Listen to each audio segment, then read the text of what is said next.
Vamos abrir nossas Bíblias em 2 Crônicas, capítulo 8, versículo 1. Diz a palavra do Senhor.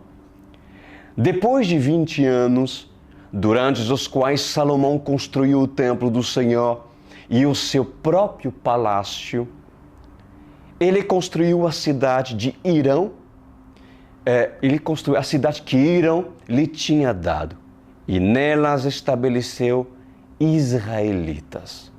Depois atacou Amat-Zobá e a conquistou. Também construiu Tadmor no deserto e todas as cidades, armazéns que havia construído em Amate. Reconstruiu Bet-Oron Alta e Bet-Oron Baixa, cidades fortificadas com muros, portas e trancas, e também Baalat e todas as cidades, armazéns que possuía, e todas as cidades onde ficavam os seus carros e os seus cavalos. Construiu tudo o que desejou em Jerusalém, no Líbano e em todo o território que governou.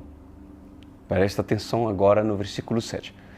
Todos os que não eram israelitas, descendentes dos hititas, dos amorreus, dos ferezeus, dos heveus e dos jebuseus, que não tinham sido mortos pelos israelitas, Salomão recrutou para o trabalho forçado. E nisso continuam até o dia de hoje. Sublinha, grifa. Nisso continuam até o dia de hoje. Bom, vamos lá. Amada igreja, Salomão era um grande administrador. Já sabemos, conhecido e renomado pela sua sabedoria, mas era realmente um jovem nesses momentos, muito capacitado pelo próprio Senhor em não somente guardar aquilo que Davi, o seu pai, tinha dado para ele, mas administrar e multiplicar aquilo que tem recebido por parte da sua herança, seu pai Davi. Dentro da sua sabedoria, Salomão construiu cidades fortificadas. Diz a palavra armazéns. Armazéns. Para que armazéns? Para poder armazenar a cevada, armazenar os grãos, armazenar a comida. Salomão, meus amados, construiu cisternas, construiu lugares para guardar seus cavalos. Inclusive, em Israel, nós podemos visitar, os lugares onde Salomão colocava seus cavalos. Ainda tem vestígios, ruínas de tudo isso. Também Salomão construiu aquedutos, onde se transportava a água para poder distribuí-las em vários lugares de Israel. Construiu fortalezas fortificadas para dias de seca, porque dentro das fortalezas tinha depósitos de comida. Salomão era um homem muito sábio, que inclusive procurava cavar poços para ter depósitos de água. E em tudo que Salomão planejou-se para o futuro do seu reinado, Salomão prosperava.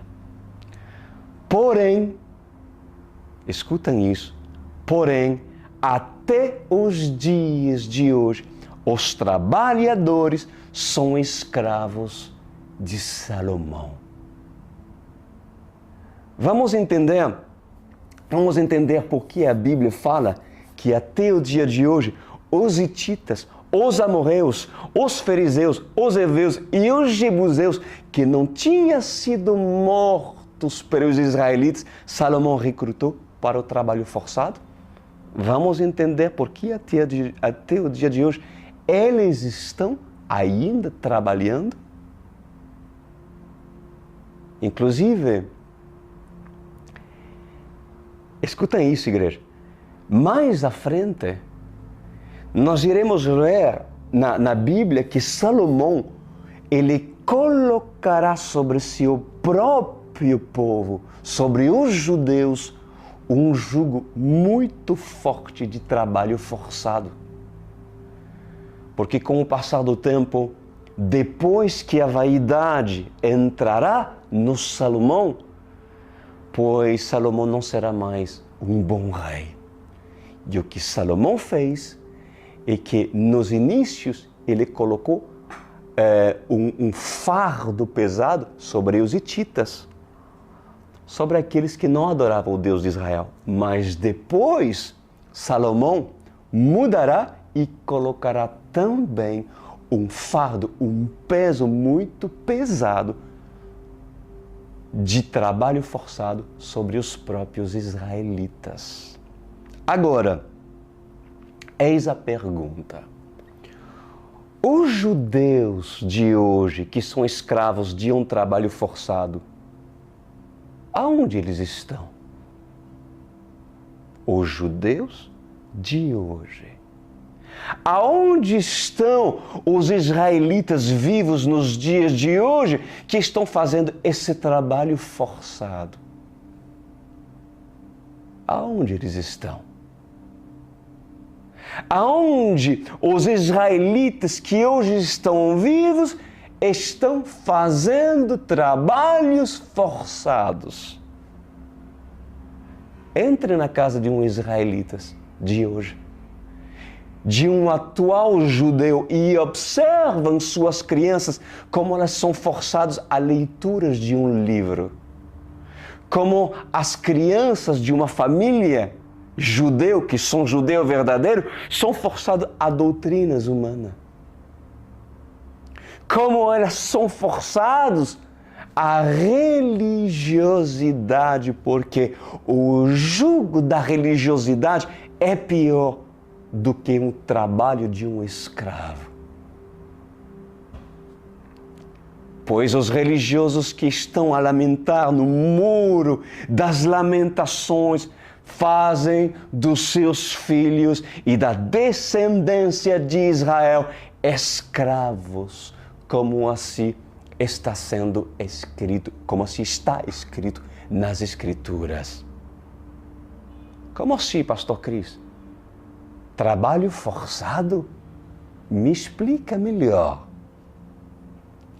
Porque as crianças são conduzidas a praticar as práticas dos antepassados. São conduzidas a tornar-se homens aos 12 anos. Ler em praça pública é motivo de alegria para os pais e para os avós ver os seus filhos cumprindo a leitura dos manuscritos e dos pergaminhos. Aos 12 anos, na Bar Mitzvah. Para seu saber, muitos dos jovens israelitas, nos dias atuais, não querem entrar no exército.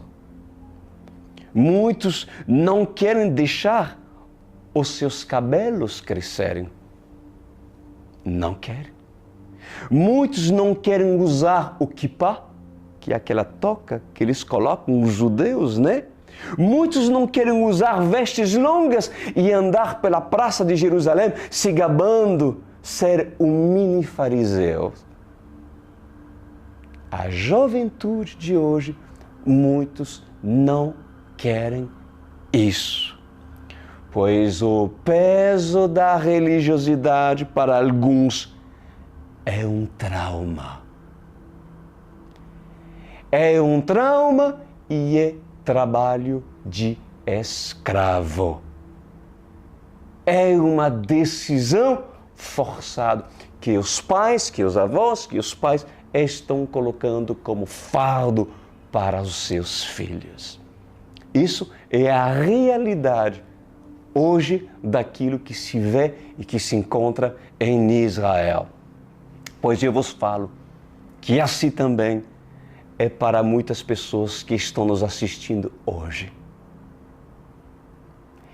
Eles estão nos assistindo hoje e colocam um jugo sobre seus filhos. Colocam um jugo da religiosidade e colocam um jugo do trabalho forçado. E escutem o que eu vou lhe dizer por parte do Senhor. Os seus filhos devem vir pela direção do Espírito Santo.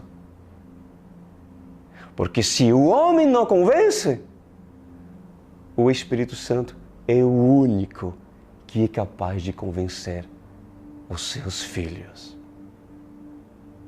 Suas crianças devem ser ensinados a ler os livros sagrados, as profecias do profeta Isaías, as profecias do apóstolo João, os livros que conduzem a criança a ter entendimento da lei e da graça. Isso é um dever de um pai. Isso é o dever de uma mãe. Mas impor aos olhos de Deus é desagradável. Porque quem convence, mais uma vez, é o Espírito Santo de Deus. Eu posso ouvir um amém por parte dos pais, por parte das mães. Isso não quer dizer que você não deve ensiná-lo. Filho, senta aí e eu vou te ensinar a palavra do Senhor. E se você é exemplo dentro de casa e ver o testemunho de um homem ou de uma mulher que tem alegria, que tem o equilíbrio, os seus filhos vão seguir os seus passos quando você dizer: vamos, filho, vamos aprender da Bíblia. O jugo, a religiosidade provoca traumas. Ouviram isso? Provoca traumas, inclusive traumas irreversíveis. Traumas que levam a criança a não querer mais olhar para os dias da sua escravidão.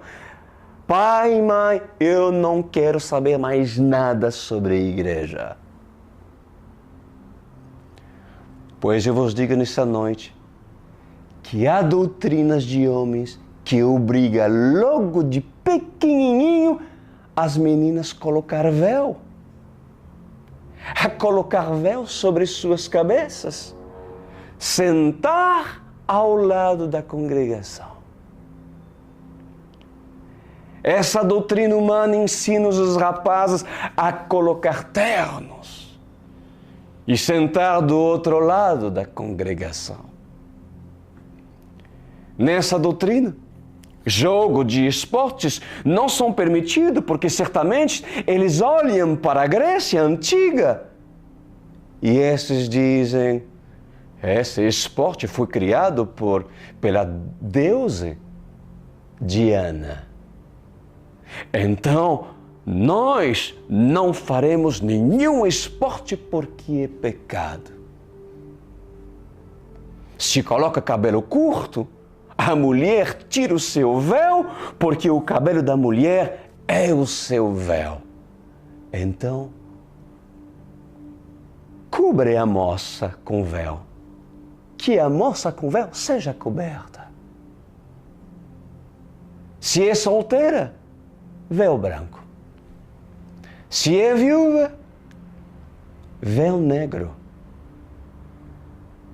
E se não estiver de véu, é prostituta. Assim ensinam essas igrejas repleto de religiosidade. Pois, amada igreja, essas se esquecem que a terra de Corintos tinha o seu significado.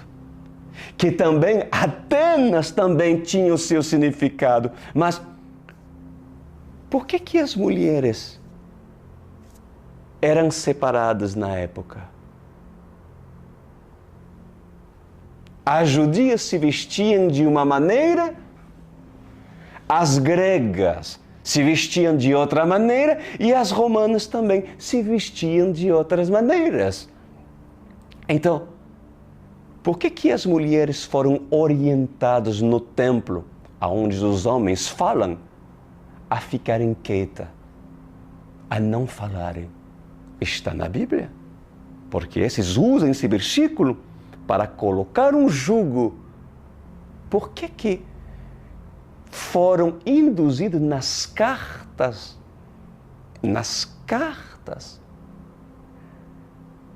em fazer com que as mulheres não falassem?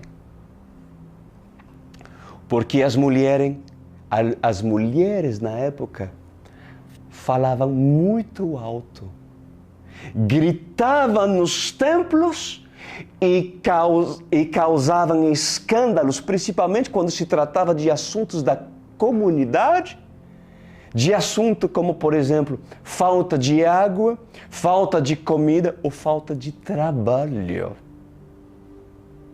Elas gritavam, elas esbravejavam e faltavam com respeito. E para cumprir uma ordem e uma decência, amada igreja, mandavam que as mulheres ficavam caladas. Principalmente quando a Assembleia se reunia para discutir assuntos da Palavra de Deus, como também assuntos cotidianos.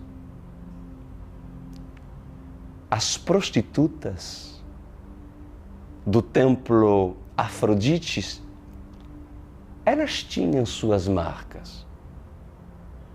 E a marca estava no cabelo. Mas as mulheres judias também tinham sua marca. Porque o seu cabelo era seu véu. E o véu também cobria a sua cabeça, assim como as mulheres muçulmanas, que não podem mostrar suas mãos, que não pode mostrar os seus braços, os seus cotovelos, o antebraço, não pode mostrar o seu rosto, porque respeitam um livro, respeitam uma doutrina, um jugo da escravidão deixada pelo homem. Assim também eram as judias, meus amados. Assim também eram as gregas. Assim também eram as romanas. Mas, contrariamente a essas culturas, Roma era realmente a civilização moderna. Roma tinha pintura, Roma esbanjava pinturas aos olhos das mulheres sedutoras que invejavam as mulheres do templo de Afrodite. Mas, pastor, o que você me diz sobre a doutrina do véu? E o que você me diz sobre a doutrina do véu e sobre a igreja do véu? Já eu vou falar por parte do Senhor, não aquilo que eu penso, mas principalmente aquilo que Deus pensa acerca desses. Mas com aquilo que já foi dito nessa noite, eu não preciso de falar mais nada. Agora, há sim um trabalho forçado imposto sobre membros de igrejas, imposto sobre discípulos. Assim são as assembleias, que inclusive dizem, somos religiosos. Quantas assembleias eu já ministrei, amadas igrejas? Quantas assembleias, Madureira, Belém, quantas assembleias já estive. Eu sempre digo para o pastor Lucas que as assembleias gostam muito da palavra de Deus. Inclusive, a maior parte das vezes que me convidaram é justamente por causa da palavra do Senhor. Mas escutem o que eu tenho que falar para as Assembleias de Deus por parte do Senhor. Há um grupo de religiosos que, se não colocar terno, é impuro. Porque para eles, a vestimenta de um Caifás coloca-se no altar para ser visto de todos. E quanto mais os seus sapatos são brilhosos e seus cabelos são puxados, mais esses são vistos pela congregação dos assembleanos como vasos de ouro ou vasos ungidos. Mas o que Deus pensa acerca desses? Religiosos, sepulcros caiados. Você sabe o que significa sepulcro caiado? Pois eu vou lhe contar o que os religiosos em Israel faziam e continuam fazendo. Os religiosos em Israel misturam o cal com água, que é uma mistura branca, e colocam essa mistura, revestem isso nas tumbas deles, nos túmulos, para deixá-los todo branquinho. Glauco, por gentileza, coloque essa imagem desses sepulcros caiados para todo mundo poderem ver. Vocês estão vendo agora? Consegue ver essa imagem, amada igreja? É um revestimento para dizer: somos limpos, veja como somos santos. Agora, por favor, Glauco, veja por dentro da imagem. Pode colocar outra imagem. Vejam os ossos, o resto de carne apodrecida, a sujeira, os vermes. Olhem essa imagem. Pois assim são todos aqueles religiosos que usam seus ternos e criticam a Igreja Católica com suas batas. São iguais ou até pior. Sepulcros caiados. Mas, pastor Cris, você está ofendendo os assembleanos e os católicos. Pois assim diz o Senhor. Porque o Senhor usa os meus lábios nessa noite e diz: todo religioso que coloca a religião acima do Senhor prestará conta com o Senhor no dia do juízo, por conta da sua religiosidade, que se tornou pior que a imoralidade sexual. E por causa da religiosidade, essas impedem muitos de irem para o céu.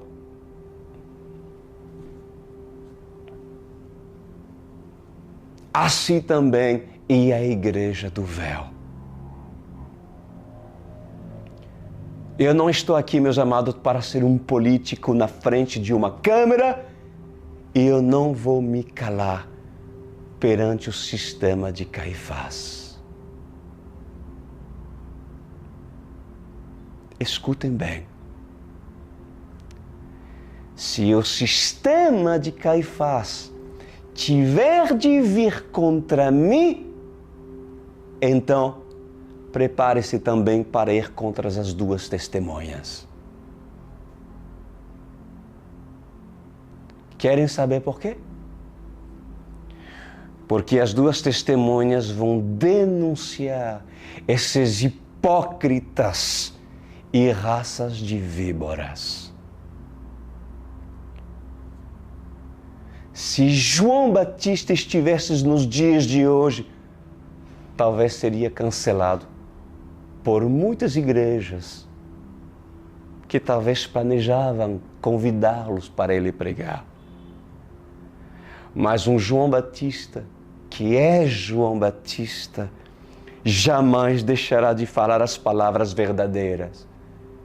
Raças de víboras, convertem-se ou irás para o inferno. É doido? É falta de amor, Pastor Cris? Aonde está o amor, Pastor Cris? Pois em verdade vos digo, querida e amada igreja, por parte do Senhor, muitos não têm entrado no céu ou são impedidos de entrar por causa desses religiosos. Alguns colocam o véu e dizem: as moças que estão de véu branco representam a santidade dentro da nossa igreja. Pois em verdade eu vos digo pela boca do Senhor que a maioria dessas moças, dessas igrejas, estão na fornicação. Homens colocam terno e dizem: nós não podemos de forma alguma jogar futebol, brincar nas praças com os nossos filhos, porque na nossa congregação proíbe qualquer tipo de jogo. Mas assim diz o Senhor: a maioria desses que usam ternos com a Bíblia debaixo do braço e que diz que não pode jogar no futebol e não pode brincar com seus filhos, porque a religião não permite, a maioria desses estão no adultério.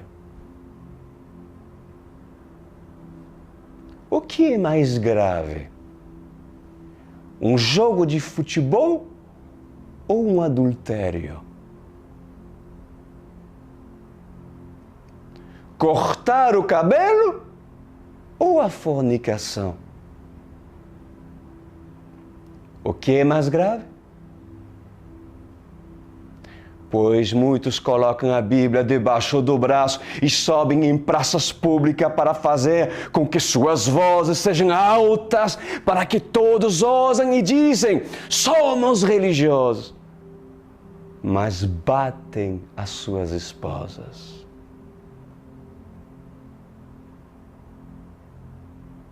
Pois eu vos digo, a religiosidade é pior que a imoralidade sexual, do que a violência doméstica, pior do que a mentira, do que o engano e do que a feitiçaria.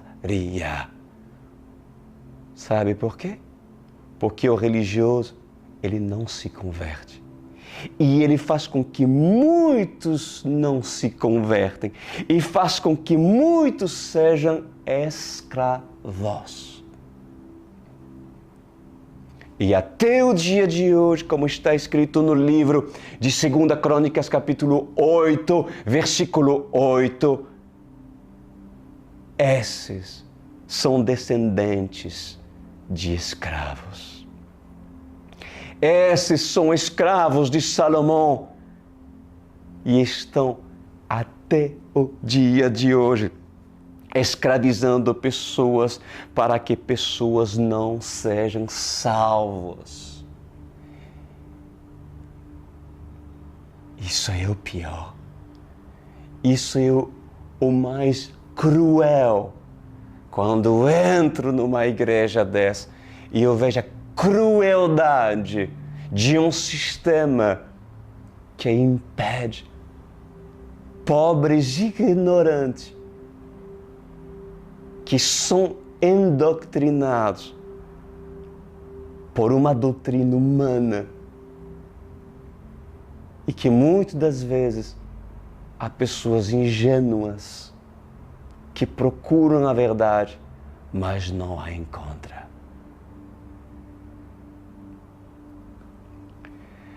Assim são todos aqueles que, por causa desse jugo pesado, acham que por fazer um evento, a labareda de fogo vai correr sobre o altar e vai trazer fogo santo. Pois depois dos seus eventos, esses líderes que se prostituem, dando-se em 2 ou 3 casamentos, pois envergonham o Evangelho de Jesus Cristo. O apóstolo Pedro, o apóstolo Paulo e os apóstolos, se estivessem entre nós, certamente condenariam muitas dessas igrejas que há nessa nação e têm se corrompido, fazendo dos seus altares, altares da prostituição, altares do Deus Baal, altares a Moloque, altares ao Deus desconhecido. E se os filisteus observassem as igrejas que foram criadas nos dias de hoje, sabe o que eles iriam dizer? Os filisteus: podemos fazer também para nós um templo para Dagom? Certamente, não vamos incomodar os evangélicos. Afinal, o ecumenismo bate à nossa porta.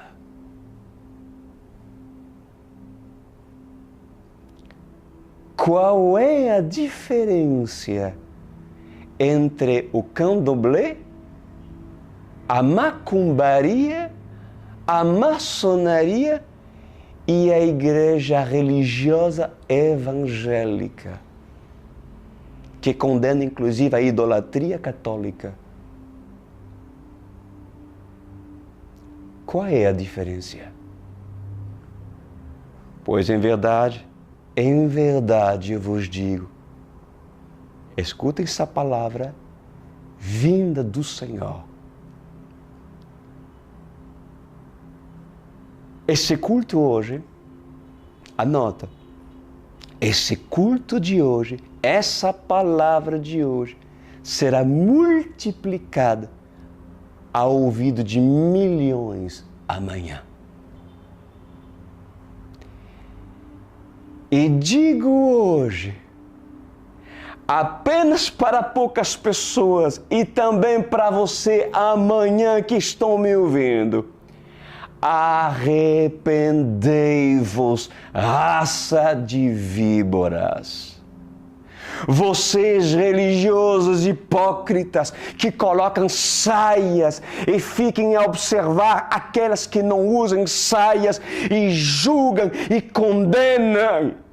Arrependei-vos, vocês que colocam ternos e condenam aqueles que não usam ternos. Vocês que estão no adultério, sobem no altar para pregar boas novas, trazendo apenas palavras de bênçãos, profecias mentirosas, profecias de Baal. Arrependei-vos, porque é chegada a hora, e a hora já é agora. Assim diz o Senhor. Quando as 2 testemunhas se manifestarão, vocês irão se lembrar do culto de hoje.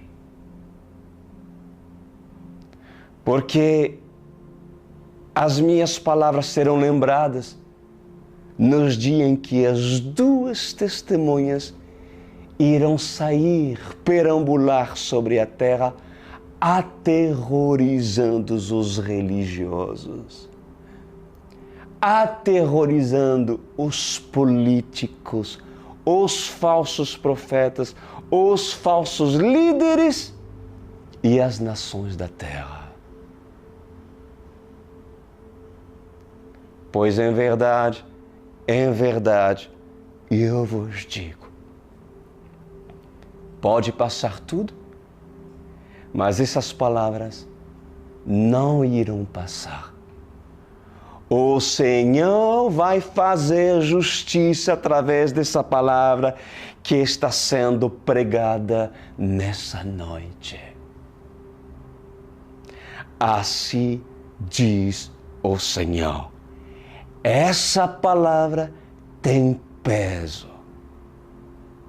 E o peso está junto com as mãos do Senhor.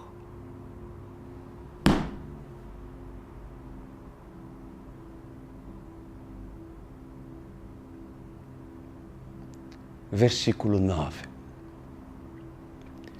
Diz a palavra: Mas Salomão não obrigou nenhum israelita a trabalhos forçados. Por enquanto, depois ele vai obrigar. Eles eram seus homens de guerra, chefes de seus capitães, comandantes dos seus carros e condutores de carros.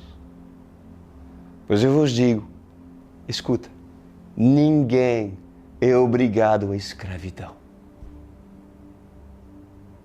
E ninguém estão sendo obrigados nessa geração, com o entendimento que tens recebido, com as oportunidades de liberdade de expressão, a colocar um jugo acima de si mesmo. Ninguém. E escutam todos aqueles que estão nos assistindo. Vocês estão livres para escolher um teto ministerial que não põe sobre vocês o jugo da religiosidade. Estão livres. Vocês estão livres de sair das amarras. Mas, infelizmente, tenho que dizer que o Senhor entrega um povo obstinado à idolatria, às suas próprias concupiscências, porque esse povo que recebe esse jugo, esse peso da escravidão, o trabalho forçado, o peso da religiosidade que é considerado como escravidão, essas pessoas, muito delas que recebem, gostam. Incrível, né? Mas elas gostam e se transformam tal qual como seus líderes, escravos da religião. A igreja evangélica tem se tornado uma seita. Doe a quem doer. Mas é assim que o Senhor vê hoje a igreja, em geral, evangélica. Se nós paramos para observar friamente, vamos lá, as danças dentro das igrejas, sem o mover do Espírito Santo, não são ritos e rituais a deuses desconhecidos? Uma dança profética é bem diferente do que a gente vê por aqui, meus amados. O corpo cai por um lado e cai por o outro lado. Abrem os braços e começam a sapatear, rodando, rodando e rodando e rodando. Aonde está escrito que esse tipo de dança vem do Senhor? Aonde está escrito que esse tipo de mover vem do Senhor? Altares que são lugares de palco para que homem apresenta uma dança afeminada. Não tens lido que os afeminados não entrarão no reino dos céus? Aonde está escrito que os homens devem dançar como mulheres? Se vestir como mulheres e apresentar na igreja uma dança que dizem ser profética, mas esbanja a sensualidade. Pois esse tipo de dança, ela pode se comparar e ela se torna igual à dança do acasalamento quando os pombos ou quando os pássaros querem se mostrar para ser visto pelo mesmo sexo ou pelo sexo oposto. Quem diz que essa dança é profética? Quem disse que pelo fato de sapatear é profético? Caifás diz isso? Quem lhe ensinou a falar em línguas e gritar no altar ou gritar na igreja em línguas cujo não há interpretador de línguas, sendo que o apóstolo Paulo ensina a decência dentro da própria congregação? Quem vos ensinou? Ou igrejas religiosas? O que o apóstolo Paulo diria para esses? Pois eu vou lhe dizer aquilo que o Espírito Santo ministrou no meu espírito. Mais uma vez. O apóstolo Paulo diria para esses estão deturpando o Evangelho e trazem heresia para dentro das congregações. Mas escreverei uma carta. Irei exortar os anjos dessas igrejas que não são anjos de Deus, mas são outros anjos, porque domínio de Satanás tem sobre eles.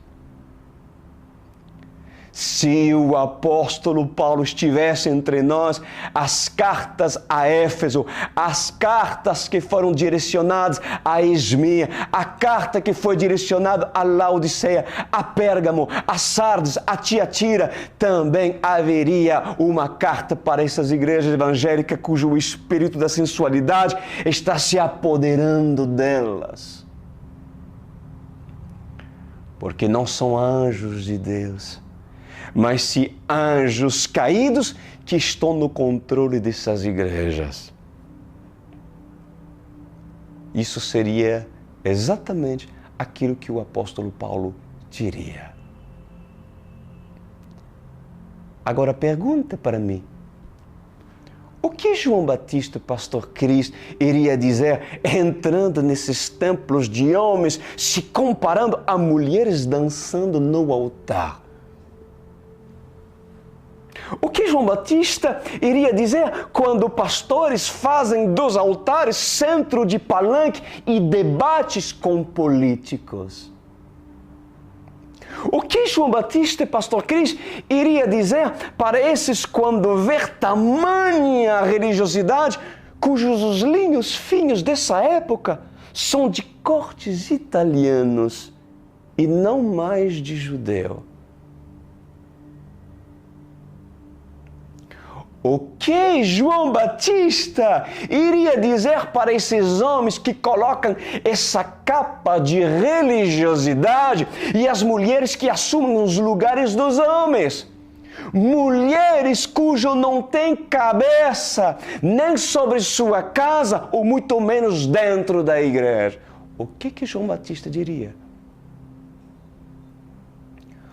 O que João Batista diria para esses mercadores que fazem comércio dentro das igrejas, vendendo títulos de apóstolo? R$4.000, R$5.000, impões as mãos e declaro sobre tua vida unção apostólica, o avivamento sobre tua vida. Alguém poderia me dizer o que João Batista diria?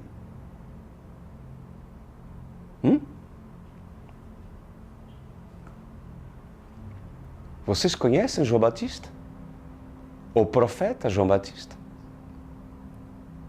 Pois eu vos digo João Batista, certamente, ao ver esses passando pelo Rio Jordão, pegaria as mais robustas pedras e as mais pontiagudas e as tacaria sobre esses. E espantaria com seu cajado covéis de ladrões e os chamariam de raça de víboras e impostores, lobos ladrões que buscam santidade, mas vivem na podridão e que ensina toda a congregação a ir para o inferno. Seria exatamente aquilo que João Batista diria. Vamos perguntar para mais um profeta? O que Josué diria para essas congregações? Josué, ele entende muito bem sobre liderança. Josué esteve debaixo da unção profética do seu líder, Moisés. Pois Josué certamente tiraria da sua cintura uma espada e o seu punhal e cortaria a cabeça desses líderes e mandaria matar todos os povos. Vamos para mais um profeta? O que Elias diria para esses? Elias iria sentar e rir desses falsos líderes, desses falsos apóstolos que se dizem ser apóstolos, mas não são. Elias iria rir da religiosidade, iria cruzar o seu braço e esperaria do céu fogo consumidor que iria queimar todos esses altares. Esse é o profeta Elias. Vamos ouvir mais um? O que João, o discípulo amado, diria para esses? João certamente olharia para o céu e clamaria: Senhor, um dia eu pedi a Ti que seu fogo consumisse, pois hoje eu tenho autoridade como apóstolo para pedir: desça fogo do céu sobre esses. O discípulo do amor iria dizer isso. E o que Yeshua, Jesus, diria para esses? Querem saber? Afastai-vos de mim, porque eu nunca vos conheci. Eles serão barrados quando tentarão apresentar as suas cadernetas, títulos de apóstolo, títulos de pastor, as suas teologias. Serão barrados e envergonhados perante anjos, perante demônios e toda a congregação. E todos saberão que por muitos esses enganaram a multidão, por isso que pagarão um preço muito caro. O sistema, meus amados, tem se corrompido. E a religião tem sido aliada dessa corrupção. Vamos continuar no versículo 10, que diz: também eram israelitas os principais oficiais do rei Salomão, 250 oficiais que supervisionavam os trabalhadores.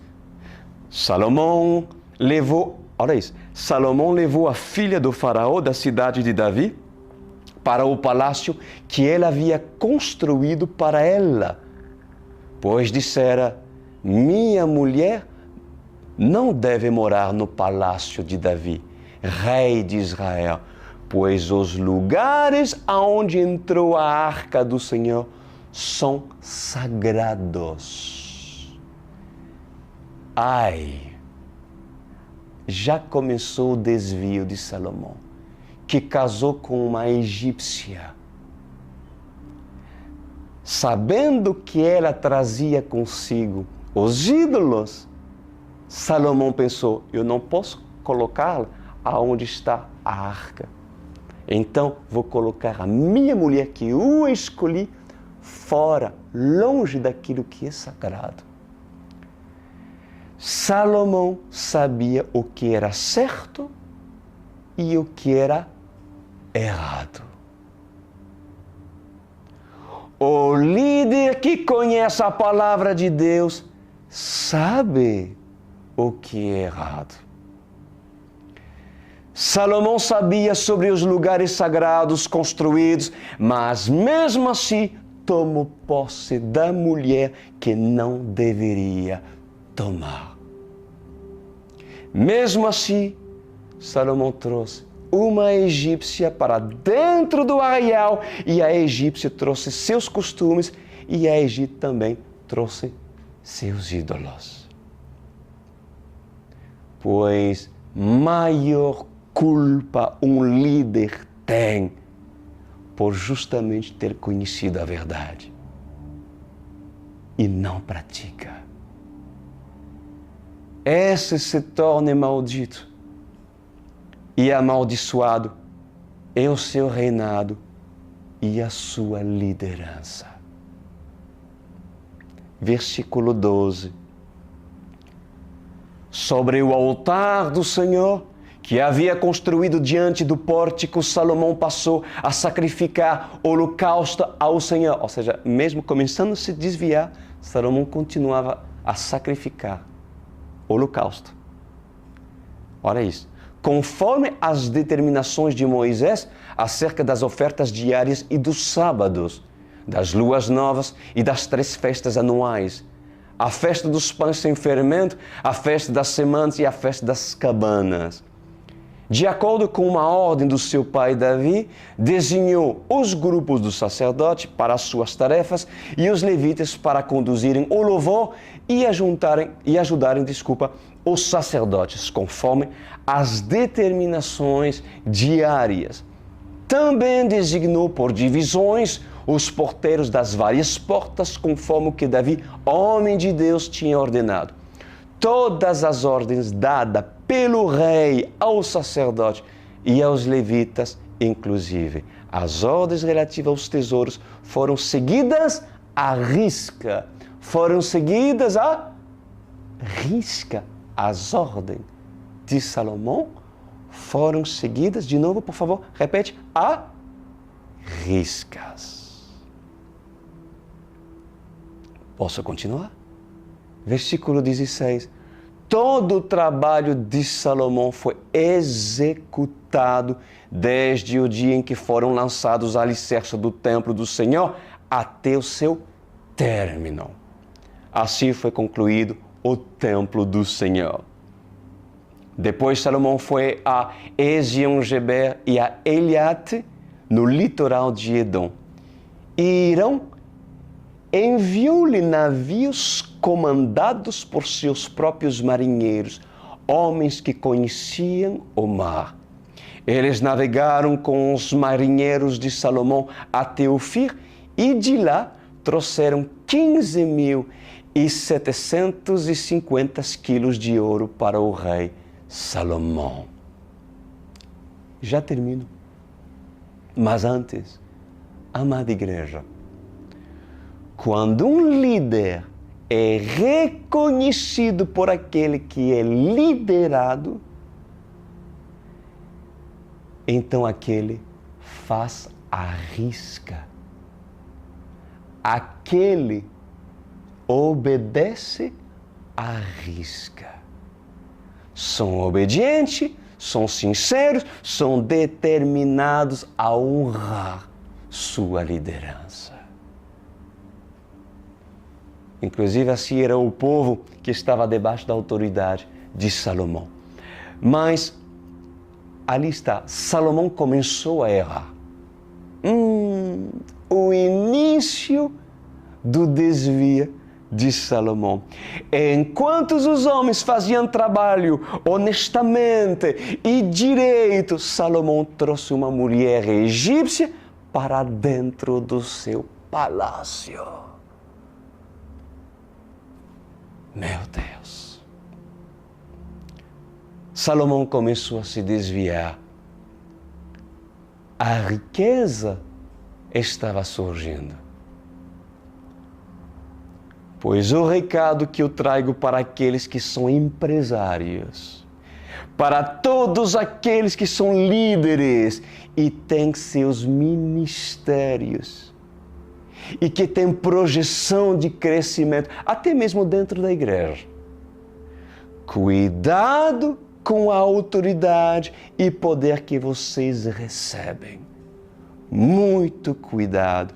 Cuidado para que a sua concupiscência não venha lhe desviar do reto caminho do Senhor e não venha levar a muitos à desgraça, mesmo sendo prósperos.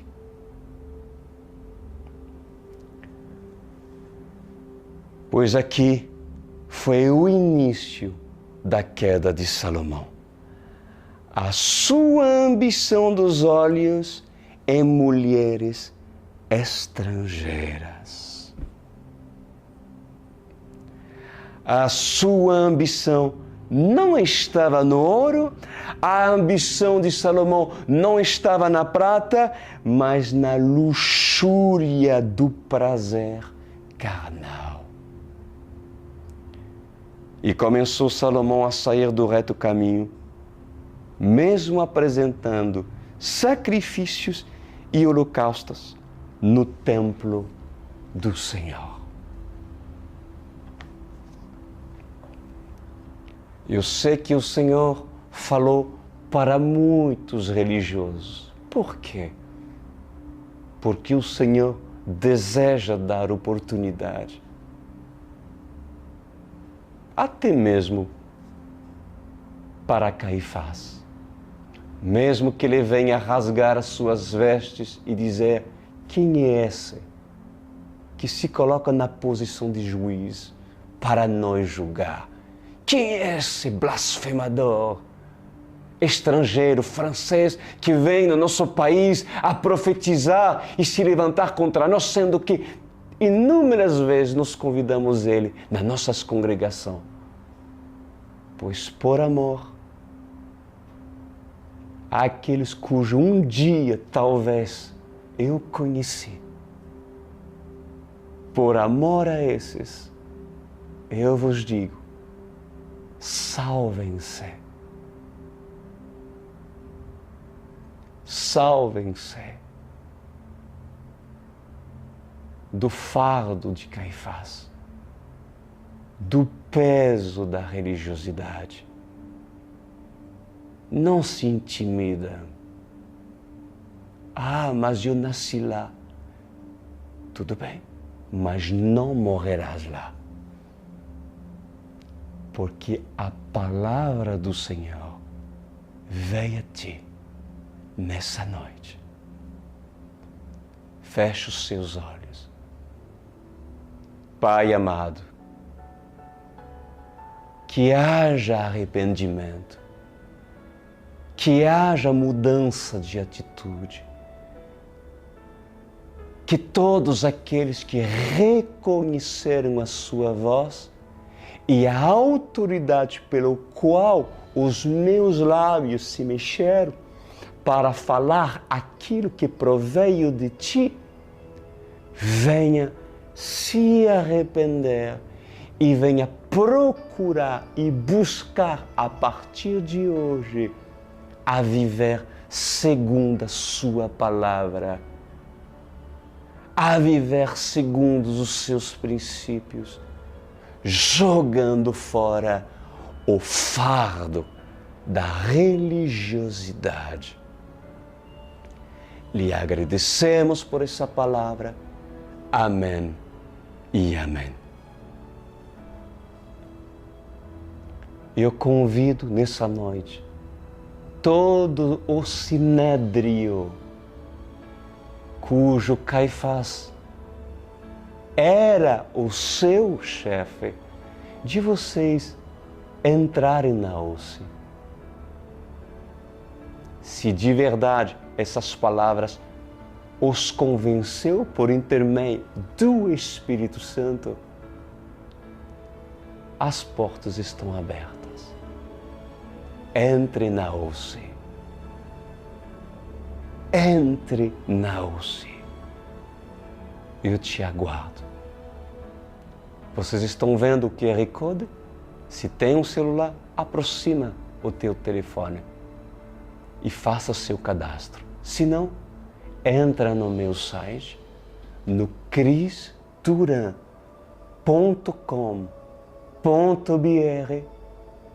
aperta a janela online, World Church Online, para você lembrar, e faça o seu cadastro.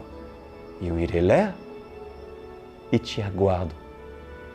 Nós iremos lhe instruir acerca da verdade. O único peso, o único fardo que deves carregar é leve. É o fardo do Senhor, que é leve e agradável. Seja bem-vindo na Online World Church. E desejo para todos vocês um feliz ano novo. Um grande abraço para todos e próximo sábado nós veremos.